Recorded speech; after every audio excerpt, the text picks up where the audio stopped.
Hola, bienvenidos. Nueva semana de trabajo en algoritmos y estructuras de datos. En esta nueva entrega lo que vamos a ver es, y continuando con la estructura de datos que ustedes están viendo, que es arreglos, y en particular arreglos unidimensionales, lo que vamos a ver ahora es, por un lado, ustedes ya vieron cómo esa estructura unidimensional, ese arreglo, eh, ordenarlos. Vieron el algoritmo de ordenamiento de un arreglo unidimensional. Entonces ahora vamos a complementar, haciendo uso de este ejercicio 22 de la práctica 3, no solamente el ordenamiento de un arreglo, sino que también la búsqueda dentro de un arreglo. Como también ustedes vieron y que siempre les recomiendo, primero vean los videos de teoría y lean los apuntes, los apuntes del marco teórico de la asignatura referidos a cada uno de los temas que vamos viendo.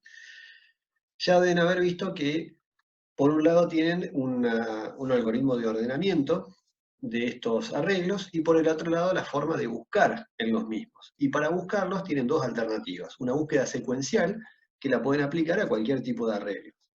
Pero también tienen este tipo de búsqueda que se llama binaria o dicotómica, que es más eficiente, más rápida respecto de la búsqueda secuencial, pero tiene como restricción o como condición que el arreglo esté ordenado. Es decir, necesitamos un arreglo unidimensional, en este caso, con los que estamos trabajando, cuyos valores o componentes del arreglo, como por ejemplo en este caso sería un arreglo de tipo entero, tienen que estar ordenados de manera ascendente o descendente, pero tienen que tener un orden para poder aplicar este algoritmo de búsqueda llamado binaria o dicotómica.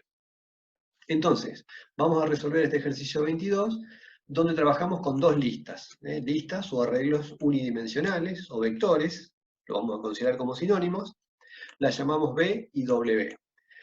Y ambas tienen M y N números naturales no repetidos, o sea que la dimensión de B va a ser M y la dimensión de W va a ser N. Recuerden que un arreglo, tanto unidimensional como bidimensional, en general los arreglos tienen una dimensión fija a lo largo de la ejecución del programa. No le podemos asignar una variable como dimensión del arreglo. Y que además, la otra característica de tener una dimensión fija es que todos y cada uno de los componentes del arreglo tienen que tener el mismo tipo de datos. Esas son las dos restricciones de la estructura de datos. Una dimensión predefinida y fija a lo largo de todo el programa y el mismo tipo de datos en cada una de las posiciones. Por lo tanto, para nosotros, M y N no van a ser variables, no pueden ser variables, sino que los vamos a definir genéricamente como constantes en nuestro programa y ahí sí, cambiando el valor de la constante adentro del programa, antes de su ejecución, obviamente, podríamos llegar a tener distintas dimensiones de arreglos, pero no podemos asignarle al trabajar con constante ningún valor en el momento de la ejecución del programa, sino que es una definición previa a la misma, porque justamente son constantes en su ejecución. Entonces vamos a trabajar con arreglos, uno arreglo B de dimensión M, de la constante M que le vamos a dar un valor, y un arreglo W de dimensión N, de la constante N que también le vamos a dar un valor. Ambos arreglos van a ser de tipo entero. Se supone que el arreglo B lo ingresa el operador de manera ordenada. Nosotros vamos a dejarlo que lo ingrese, si lo ingresa ordenado bien, y si no, lo vamos a ordenar, así volvemos a practicar el algoritmo de ordenamiento, y después vamos a tener un segundo arreglo W. Acá en principio a M le daríamos como dimensión 7, ¿no? Si bien tienen 7 valores eh, asignados a B, y la dimensión de W, el valor que le daríamos a N, sería de 4. Después los podemos ir cambiando antes de ejecutar para probar distintas alternativas. Entonces, ingresamos el arreglo B y después lo ordenamos, así incorporamos el algoritmo de ordenamiento también, ya que lo tenemos como un procedimiento programado de ejercicios anteriores.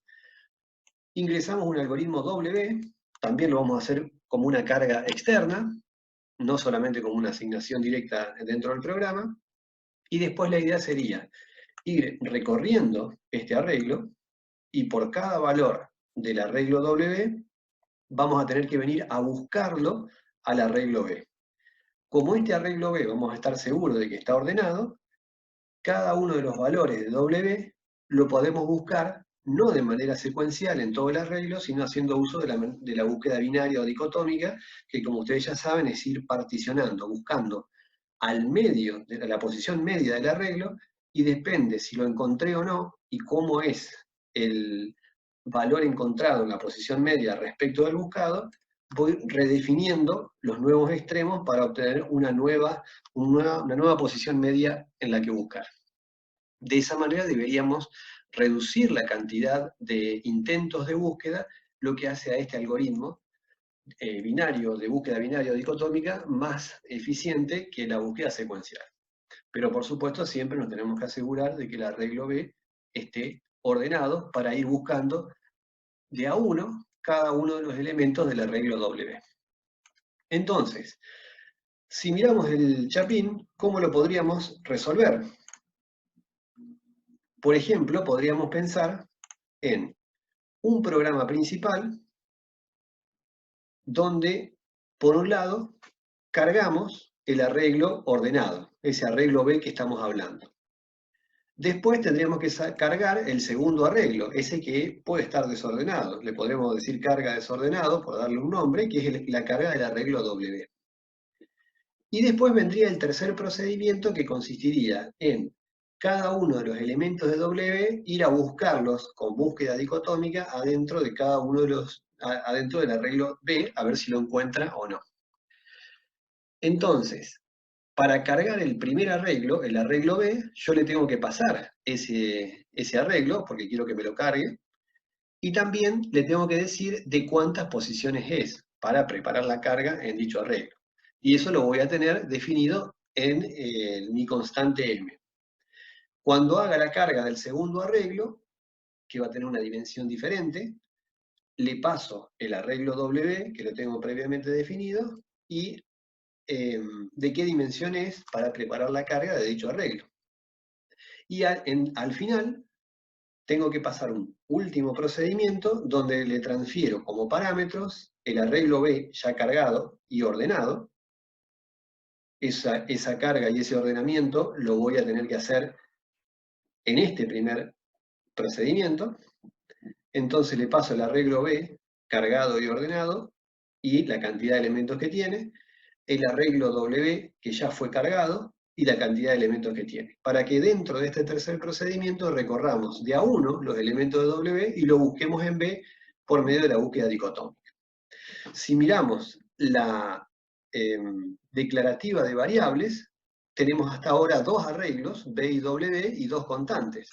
Entonces podríamos ver en un programa en Pascal directamente cómo definimos esas primeras estructuras, que serían cargar, tener asignados dos constantes, m y n. En principio para nosotros m era, habíamos dicho 7, y n era 4, producto de, si quisiésemos probar como en una primera prueba del programa, este primer arreglo, que tiene 7 posiciones, y este segundo arreglo, que tiene 4.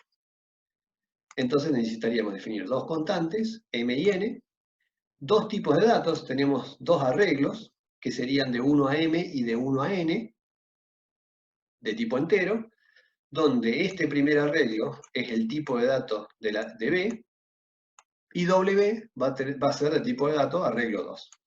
Entonces ahí tendríamos definido nuestras dos variables hasta ahora, que son arreglos unidimensionales B y W, y nuestras constantes M y N, que es la dimensión de nuestro arreglo y que nos va a servir de tope o de condición elasta en los for también de carga y sus respectivas búsquedas posteriores.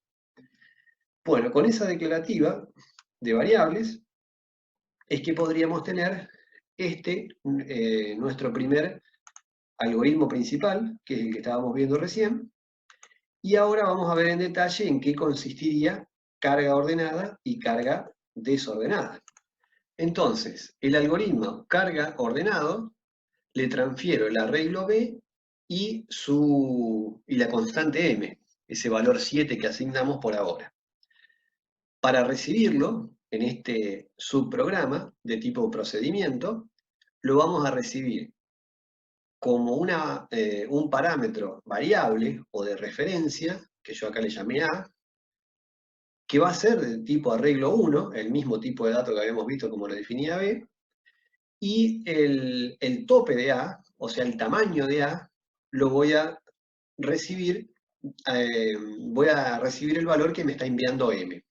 Fíjense que M es un parámetro de tipo entero, por eso lo definía TA de tipo entero. Esta es una variable de tipo parámetro. M es un parámetro donde envío el valor, aunque en realidad es una constante. Acuérdense que ustedes pueden tener en los parámetros de cada procedimiento, de cada función, pueden enviar variables, pero también pueden enviar constantes. Acá en vez de M yo podría haber puesto la constante 7, y ese 7 es el que se va a transferir a este parámetro. Entonces, en el procedimiento carga ordenada recibo por referencia o variable, de tipo variable, el arreglo llamado A, donde va a recibir la dirección de memoria que va a estar apuntando a B, y en el tamaño de A, en TA, la variable de tipo parámetro por valor, donde va a almacenarse lo que contenga M, la constante M. Entonces yo lo que tendría que hacer para cargarlo es un para con I desde 1 hasta TA, porque este va a ser el mismo valor que M, que es el mismo valor de la dimensión o el tamaño del arreglo, y voy a leer. ¿Qué voy a leer? A en cada una de las posiciones I. O sea, voy a estar cargando el arreglo A, que por medio de la referencia, en realidad lo estoy cargando a B. Ahí voy a cargar el arreglo B. Si bien el enunciado dice que el arreglo va a estar ordenado, yo para asegurarme le voy a permitir cargar el arreglo B por medio de este procedimiento en el orden que quiera, de tipo entero siempre, y después de la carga puedo llamar a un nuevo procedimiento que se va a llamar ordena. Fíjense que en este caso no todas las llamadas de procedimiento se pueden llegar a dar desde el programa principal. Yo puedo llamar desde un procedimiento, en este caso un subprograma, invocado desde el programa principal, desde dentro de ese subprograma puedo llamar a otro, que en este caso, desde dentro de carga ordenada, estoy llamando a ordena. ¿Y qué tengo que hacer? Y le voy a transferir este arreglo que estoy cargando, que yo lo denominé A, que en realidad tanto A está apuntando a B, o sea que A y B se refieren al mismo arreglo. Entonces le transfiero a ordena el arreglo que acabo de cargar, que acá lo llamo A, y el tamaño de dicho arreglo. En esa llamada, como lo voy a ordenar, es decir, voy a estar cambiando el contenido de dicho arreglo, lo recibo también en un parámetro variable por referencia, que acá le puse X, de tipo arreglo 1, y en el tamaño de X de tipo entero. Fíjense que tanto B como A como X en realidad son tres maneras diferentes de llamar a la misma estructura de datos en la memoria. Son tres valores que van a apuntar al mismo arreglo unidimensional que originalmente se llamó B. En cambio, M es una constante, que por ahora tiene el valor 7, se transfirió ese 7 por valor, se hizo una copia y lo recibió esta variable de parámetro llamada TA, y eso lo transferí por valor a esta otra variable llamada TX.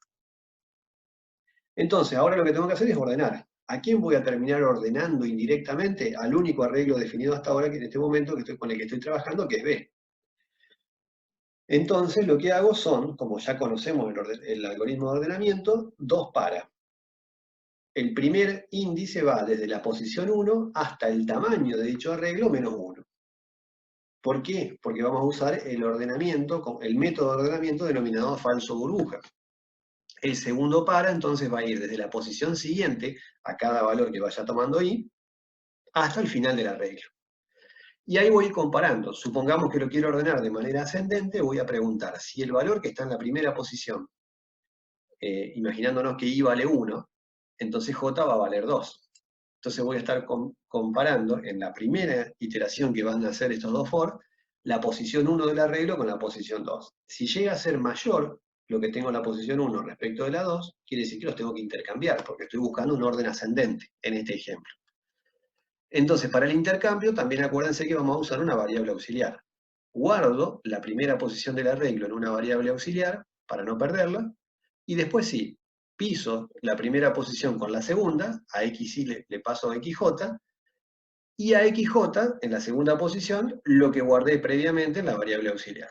Y eso lo voy a ir haciendo, como ya lo hemos visto, lo han visto en teoría, en los apuntes o en algunas consultas por Zoom, cómo va funcionando ese algoritmo de ordenamiento y me va a dejar este arreglo, el arreglo B en realidad, ya cargado y ordenado por medio de estos dos subprogramas, estos dos procedimientos, donde del programa principal llamé al procedimiento carga ordenado y desde carga ordenado llamé al procedimiento ordena. Cuando termine de ejecutarse estos dos procedimientos y sus respectivas llamadas y pasajes de parámetros, recién se va a ejecutar este nuevo procedimiento que se llama carga desordenada. Pero ya voy a tener el arreglo B cargado y ordenado. El carga desordenado le puse así porque a nosotros el arreglo W, el segundo arreglo, el que vamos a usar de referencia para ir a buscar sus componentes en B, no nos interesa que esté ordenado y además puede tener una dimensión distinta. Si bien se podrían pensar en unificar estas dos cargas, por ahora las vamos a dejar separadas. ¿En qué consistiría? Bueno, es muy parecido al carga ordenado, nada más que este va a recibir también un arreglo en un parámetro variable, porque lo vamos a tener que cargar dentro del procedimiento, pero el tipo ya es del segundo tipo de arreglo con su tamaño, el tamaño de B que le estoy pasando como valor n, con el mismo criterio que el anterior. Entonces lo único que tenemos que hacer ahora es un para con i desde 1 hasta el tamaño de ese arreglo, que en definitiva es n, y lo vamos cargando, lo vamos leyendo. Cuando terminamos estas dos líneas del programa principal, ya habremos ejecutado tres procedimientos, el carga ordenado, el ordena, que fue llamado desde el carga ordenado, y el carga del segundo arreglo W llamado carga desordenado. Y ahí tendríamos cargado en memoria dos arreglos unidimensionales llamados B y W de tamaño M y N definidos por sus respectivas constantes.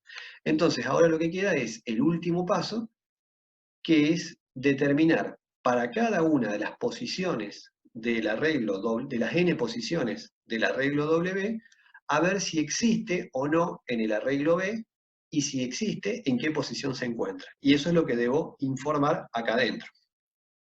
Entonces vamos a ver cómo lo hacemos. Entonces, pasemos a otra diapositiva donde les vuelvo a repetir el programa principal para una cuestión visual nada más. ¿Y en qué consiste este procedimiento que le llamé posiciones duplicadas? En realidad le tenemos que pasar el arreglo B y su tamaño y el arreglo W y su tamaño. Necesita estos 4 valores para trabajar este procedimiento de posiciones duplicadas. Ya no vamos a hacer pasaje por referencia o variable, porque en realidad lo único que tenemos que hacer es ir tomando cada valor de W y buscarlo en B. Los recibimos en estos parámetros A, TA, B y TB, repitiendo los nombres de los subprogramas anteriores. ¿Y qué hacemos?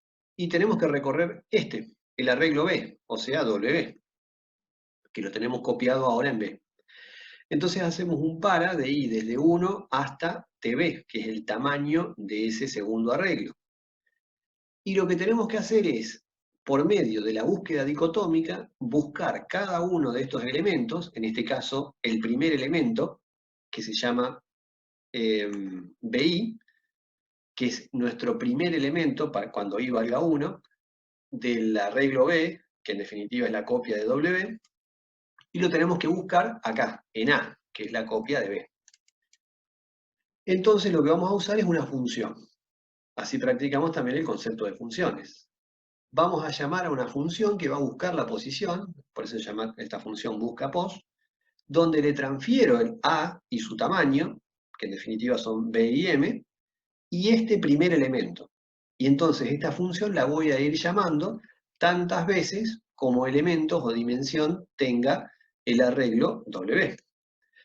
La primera vez la voy a llamar con el primer valor, el que está en la posición 1 de ese arreglo W, que acá lo estamos llamando B.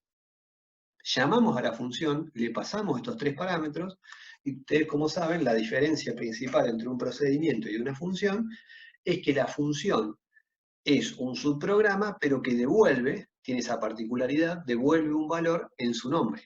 Por lo tanto, yo tengo que utilizarla al momento de finalizar la ejecución de la función, tengo que utilizar esa función asignándosela a una variable, o poniéndolo en un if, o poniéndolo en un while, o mostrándolo, pero no puedo dejar la llamada sola, como si fuese un procedimiento. En el caso de una función no la puedo dejar una línea solita con el nombre de la función y sus parámetros porque perdería el valor de retorno. Entonces acá lo que estoy haciendo es, llamo a la función, le paso el arreglo y su tamaño, donde voy a ir a buscarlo, a los valores, que serían B y M por transferencia de valores, y ese primer valor que quiero ir a buscar. El retorno de esa función, vamos a suponer que va a ser entero, porque tengo que definir de qué tipo de datos me va a devolver el valor la función. En este caso estoy esperando un entero que sea la posición en donde encontró el valor BI adentro del arreglo A. Si lo encontró, quiero que me devuelva la posición donde lo encontró, porque necesito mostrar esa información como salida de este procedimiento. Y si no lo encontró, vamos a suponer que me devuelve un valor 0. Ahora vamos a ver cómo es la función de búsqueda, justamente dicotómica por medio de parámetros, y así practicamos funciones y búsqueda dicotómica. Y dependiendo del valor de la función, si la función me devuelve un valor distinto de 0, quiere decir que la encontró en una determinada posición. Entonces yo puedo mostrar que el valor BI, que es en este caso el primer elemento del arreglo W, se encuentra en W en la posición POS, que es el número que me devolvió la función. Si no pasa esto, quiere decir que la función me devolvió un 0, voy a decir que este elemento que estuve buscando no lo encontré en el arreglo W. Le puse W porque es lo que figura en el enunciado del ejercicio. Lo llama genéricamente B y W. Cuando termino de mostrar uno u otro mensaje, ahora ahí va a valer 2. Entonces le voy a transferir el segundo valor, el que está en la posición 2, del arreglo W, que W se copió en B, por eso lo estoy trabajando de esta manera. Llamo a la función búsqueda y le digo, busca este segundo elemento acá, en B y su tamaño, en BM o en ATA, a través de sus parámetros. Lo va a ejecutar, va a hacer la búsqueda dicotómica y me va a decir si lo encontró o no. Si me devuelve un 0, le voy a decir que no lo encontró. Y si me devuelve un valor distinto de 0, quiere decir que lo encontró en un determinado lugar y le voy a mostrar al operador en qué posición lo encontró. Ese sería ese tercer y último procedimiento. Bueno, entonces ahora lo que nos queda ver es cómo funciona esta función, justamente. Entonces vamos a recibir el arreglo B, que en realidad B y M se lo transfería a A y TA. Por lo tanto, si de esta función, con el mismo criterio anterior, en este procedimiento yo estoy invocando a una función.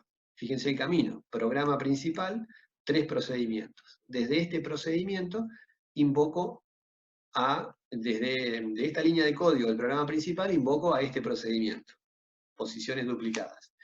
Y desde este procedimiento yo puedo invocar a una función, como un subprograma de este subprograma. Y ahí puedo tener toda la estructura de subprogramas en la jerarquía que yo lo desee. De eso se trata la programación modular descendente.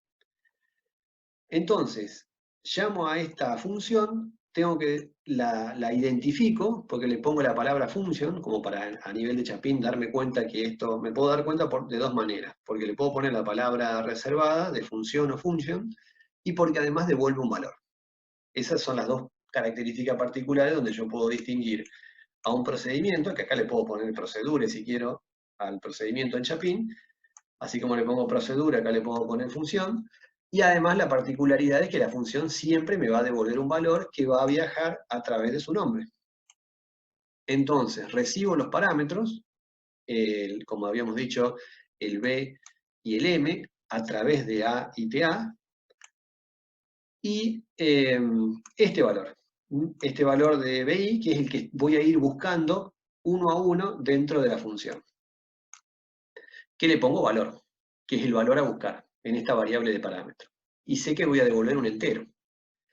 Entonces, ahí aparece el algoritmo de búsqueda. Ustedes van a ver en los distintos apuntes del marco teórico de la asignatura variantes de búsquedas dicotómicas. Como ustedes saben, todo problema puede ser resuelto de más de una forma. Hay distintos algoritmos que resuelven el mismo problema.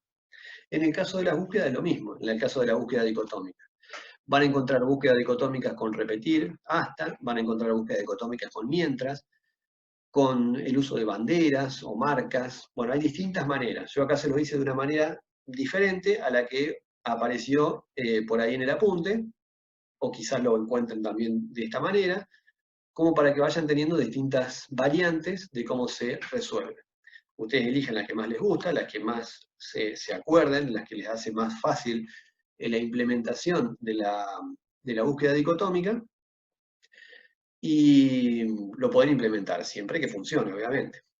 Básicamente, toda búsqueda dicotómica consiste en establecer tres valores: un mínimo, un máximo y un medio. El mínimo, acá en realidad el mínimo debería corresponder el valor 1, no el 0. Esto es una búsqueda dicotómica para otro lenguaje, pero en Pascal, que nosotros tenemos el índice inferior en 1, el mínimo es el 1. El máximo es el tamaño del arreglo en este caso, porque vamos a querer buscar una serie de valores entre el primer y el último valor. Y siempre vamos a calcular el medio, que es el mínimo más el máximo dividido 2. Acuérdense que el div es la división, la parte entera de la división. Entonces, supongamos que ustedes tienen un arreglo de 7 posiciones, el mínimo es 1, el máximo es 7, entonces les va a dar 8, dividido 2, bueno, en este caso es 4, coincide la división entera con la división real, pero se aseguran con el div que siempre les va a dar la parte entera de una división, que como para ir a apuntar como el medio al medio del arreglo y usar esta variable medio como índice en la búsqueda de en la primera búsqueda del arreglo. Entonces podríamos poner que mientras este valor, que es el que estamos buscando, que es el que yo le pasé por acá como parámetro, si es distinto del arreglo X en la posición media, o sea que acá es la primera comparación que hacemos. Si llega a ser distinto, y a su vez el mínimo y el máximo todavía no se cruzaron, quiere decir que tengo que seguir con la búsqueda. Si no, cuando cualquiera de estos dos que ocurran como verdadero, cuando los dos ocurran como verdadero, él va a terminar. Entonces, si llega a ser distinto, porque no lo encontré en la primera búsqueda, voy a preguntar si este valor está a la izquierda o a la derecha. Por eso necesitamos que siempre el arreglo X esté ordenado. Si el valor es menor que el X medio, o sea, el valor que se encuentra a la mitad del arreglo, quiere decir que yo lo voy a encontrar en la parte izquierda de mi arreglo. Entonces, el mínimo va a seguir siendo, en este caso 1, acuérdense, no 0, pero tengo que cambiar el máximo lo tengo que desplazar hacia la derecha. Como en el medio ya sé que no está, le pongo medio menos 1. Ahora, si el valor no es menor que en el medio, quiere decir que el valor está del otro lado. Igual no fue porque si no, no hubiese entrado por el mientras, quiere decir que ya lo hubiese encontrado. Si el valor no es menor que el valor que está en la mitad del arreglo, en X en la posición medio, producto de esta fórmula, quiere decir que el valor está de este lado del arreglo. Por lo tanto, el máximo sigue yendo el tamaño del arreglo, pero corrí el mínimo porque voy a trabajar con la parte derecha del arreglo. Entonces el mínimo es el medio, que ya sé que no está, más 1. Una vez que definí el nuevo máximo, el nuevo mínimo, ya tengo un intervalo acotado. En la primera búsqueda y que no fue exitosa, ya acoté el rango de búsqueda a la mitad. Cuando cambié el máximo o cambié el mínimo, o sea, acoté el entorno de búsqueda, tengo que volver a calcular el medio con la misma fórmula. Mínimo más máximo dividido 2. Y vuelvo a preguntar. Así hasta que o lo encuentro o el mínimo pasó al máximo. Se dejaron de cumplir estas dos condiciones. Cualquiera de las dos que pasen me va a dar que sea falso, porque hay un i, y entonces va a salir del mientras. Cuando salgo del mientras, como ustedes saben, tengo que saber por qué, porque tengo dos condiciones. Si salí porque el valor coincidió con el X medio, quiere decir que salí en alguna de estas búsquedas iterativas porque lo encontré. Y si lo encontré, la posición está acá. En esta posición lo encontré, en medio. Entonces, en el nombre de la función, le asigno al nombre de la función el valor que se encuentre en la variable medio, que va a ser una posición que va a estar entre 1 y tx. En alguno de esos lugares la encontré. Y si no salió por esto, quiere decir que fui iterando y no lo encontré. Salió por esta otra condición, entonces le tengo que poner a la misma función, al mismo nombre, pero va a retornar con un valor 0. Cuando viene para acá, ahí es donde pregunto. Si esta variable posición es distinto de 0, quiere decir que lo encontré y muestro en qué posición es. Y si no, digo que no lo encontré. Yo podría hacer eliminar esta variable pos y la pregunta podría hacerla directamente adentro del if, la llamada a la función. Podría decir adentro de esta condición simple, podría preguntar si busca pos con sus respectivos parámetros es distinto de 0. Porque la función ya me devuelve un valor. O sea, podría ahorrarme el uso de esta variable, pero como después la tengo que mostrar, para no tener que volver a invocar a la función para que me devuelva el mismo valor, en este caso es conveniente asignársela a una variable, la voy a usar en el sí y la voy a usar en el escribir. Por eso es que está puesto acá como un paso previo. Bueno, de esta manera tendríamos una variante de la solución del ejercicio 22, que es con este mini programa principal, ir llamando a la carga del arreglo B, a la carga del arreglo W, tomamos la precaución, son todos agregados que le vamos haciendo al enunciado para enriquecerlo e ir practicando distintas técnicas o distintos algoritmos que ustedes van viendo.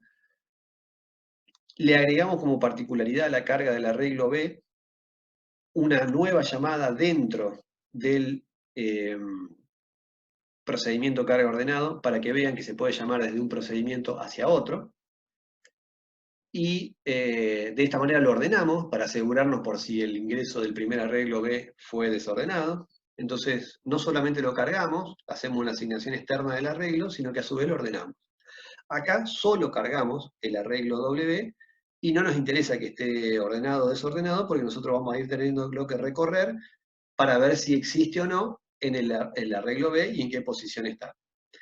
Entonces, ahí hacemos uso desde esta última línea de código del programa principal, donde vamos recorriendo uno a uno el arreglo W, siempre con los topes de M y N para B y W respectivamente, definidos como constantes, y esas van a ser nuestras dimensiones del arreglo, nuestros hasta en los para. Y a partir de este procedimiento de posiciones duplicadas, adentro vamos haciendo llamadas sucesivas, tantas como elementos tenga el arreglo W. O sea, vamos a hacerle n llamadas a la función buscaPos. Desde un programa principal llamamos a un procedimiento y desde este procedimiento llamamos a una función. Y esta función lo que nos devuelve es si lo encontró, como el arreglo B está ordenado, y nos aseguramos de que esté ordenado, vamos a poder hacer uso de la búsqueda dicotómica, que es, como les dije, más eficiente que la búsqueda secuencial, es más rápida. Siempre que nosotros podamos usar búsqueda dicotómica la tenemos que hacer, pero para eso tenemos que tener la estructura de datos previamente ordenada. Y esa búsqueda dicotómica, dentro de esta función, nos va a devolver la función la posición, si lo encontró, y si no, el 0. Estas son cuestiones que la decide el programador. Ustedes podrían haber usado otra estrategia, pero bueno, es la que decidí en este momento cómo resolverlo. Y de esta manera muestro la posición o que no se encontró.